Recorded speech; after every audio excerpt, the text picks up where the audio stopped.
কানা দজ্জালের নাম শুনছেন? হ্যাঁ, চৌক একটা শোনেন না?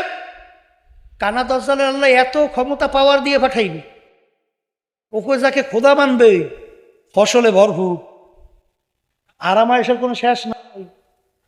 এই যে খোদা মানবে দেখবে জাজ্জল্লিমান, তার বাপ মা বেহেশতের মধ্যে খুব আরামায়েশে আছে।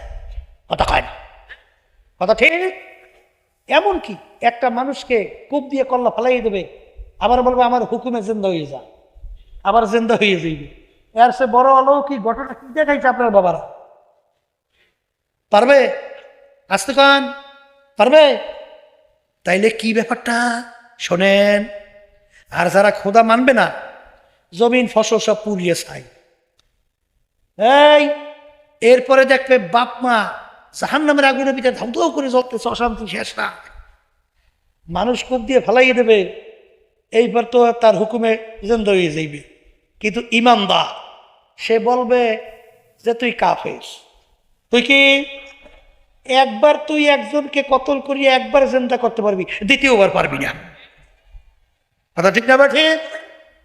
কানা দজ্জাল কাফের, ওর পাওয়ারের কোন অভাব আছে?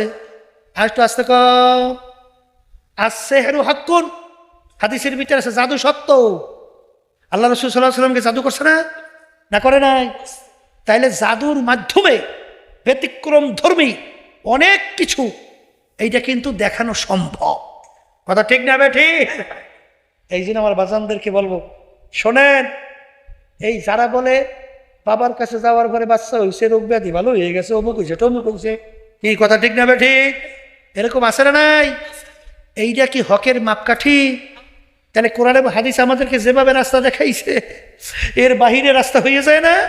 হয়ে যায়। এই জন্য আমার বাজানদেরকে বলবো, তাহলে ব্যাপারটা কি? ব্যাপারটা হল এই এই শয়তানও কিন্তু অনেক কিছু ব্যতিক্রম ধর্মী দেখাতে পারে কি পারে না? আবার যখন পারে কি পারে না?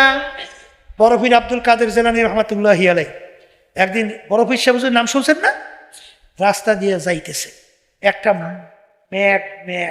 ম্যাক্সিন তো, এই বড় পীর আব্দুল কাদের জিলানী রহমাতুল্লাহি আলাইহি তার মাথার উপরে ছায়া দিতে দিতে যায়, সে রাস্তা দিয়ে যায়, ম্যাকটাও তার মাথার উপরে আস্তে আস্তে যায়। এখন বড় পীর সাহেব হুজুর চিন্তা করলো, ব্যাপার কি? নবীদের ছাড়া কাউকে এরকম মেঘে ছায়া দেছে এরকম তো কোনো নজির নেই, আমার মেঘে ছায়া দেয় কেন? তিনি লা হাওলা ওয়ালা কুওয়াতা ইল্লা বিল্লাহ এই কথা, এই দোয়া পইরে যখন উপরে ফুঁকতেছে, দেখে মেঘ কেটে গেছে। কি রে মেঘ কেটে গেল? হঠাৎ দেখে এক সামনে দাঁড় হইস। তুই কেডা? বলে হুজুর আমি ইবলিশ শয়তান। বলে মেঘে ছায়া দিয়েছিল কেটা? বলে হুজুর আমি। বলে ওরে ইবলিস, তুই আবার শেষ করতে চাইছিলি? তখন ইবলিস বলতেছে হুজুর আজকে আপনার এলেমের কারণে আপনি বাইসে গেছেন। তখন হুজুর বলতেছে ওরে খবিস, তুই এখানেও আমার ধোকা দিতে চাইছিলি?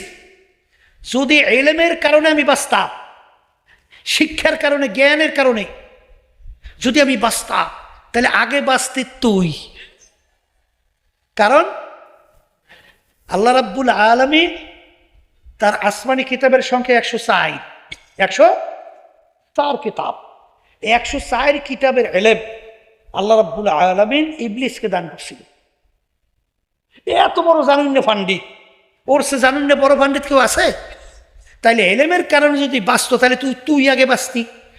তাহলে যেহেতু তোর এত এলেম থাকার পরে তুই বাঁচতে পারো নাই, তাহলে আমাকে এলেমে বাঁচায় নাই, আমাকে আল্লাহর খাস মেহেরবানি রহমতে আল্লাহ আমাকে বাঁচাইছে। তখন ইবলিস বলতেছে হুজুর আসলেই আল্লাহর রহমতেই আপনাকে আল্লাহ বাঁচাইছে। হুজুর এই পদ্ধতিতে কত অলিগিরি শেষ করিয়ে দিয়েছি হুজুর, আর কত দরবেশগিরি শেষ করছে, কিন্তু হুজুর আজকে আসলে পারলাম। তখন শোনেন, এই জন্য আল্লাহর নবী বলছিলেন বুজুর্গি কি নেহি হামকো জরুরত, এই বুজুর্গি কি নেহি হামকো জরুরত, গোলাম আপনা বানালে আয়ে খুদায়া। হে আমার মালিক, আমার দরবেশে বুজুর্গে কিছুই লাগবে না, দয়া মায়া করে তুমি আমাকে তোমার গোলাম হিসাবে কবুল করে না। কি কথা ঠিক না বেঠি? এই জন্য আমার বাজানদেরকে বলবো, খবরদার। ওই এক আল্লাহর ওলি গেছিল, এক আল্লাহর ওলির সঙ্গে দেখা করতে, যাইয়ে দেখে হুজুর ওখানে নাই। সাথের লোকদের জিজ্ঞাসা, হুজুর গেছে কোথায়?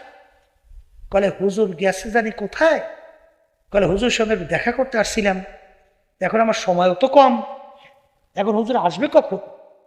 তাহলে বলছো অনেক সময় লাগবে। কলে তাই এখন তো আর সময় আমার কম, তাহলে হুজুর কোন জায়গায় ইবাদত করে সেই জায়গাটা একটু আমাকে দেখান, একটু বরকত নিয়ে যাই।